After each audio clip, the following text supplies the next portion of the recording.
This week I tested a bunch of AI tools so you don't waste your weekend on ones that don't deliver.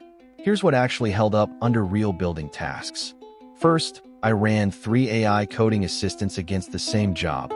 Turn a messy list of emails into a clean CSV. 2 overcomplicated it. 1 did it in a single prompt.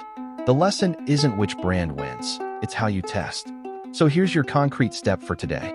Pick any AI tool you're curious about and give it one small, real task from your own life. Not a fake demo task, a real one. For example, paste in 10 rows of messy data and ask it to structure them into a table.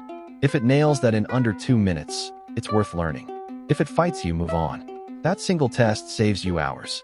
Next, I tried an automation tool that connects a form to a spreadsheet to an email. In 15 minutes, I built a mini intake system that emails me whenever someone fills out a form. That's a real micro SaaS building block. You could offer that exact setup to a local business, a booking form that auto-organizes leads. People pay for time saved, not for fancy tech. Now, about money. Honestly, nobody is getting rich overnight here, and I'm not promising you will. What's realistic is that if you build 10 small useful things, 1 or 2 might turn into something someone pays for. The skill compounds. The income is a side effect of getting good at shipping. So this week, don't collect tools like trophies. Test 1, build 1 tiny thing, and ship it. Drop a comment telling me what you built. I read them. And if you want next week's tool test, subscribe so you don't miss it.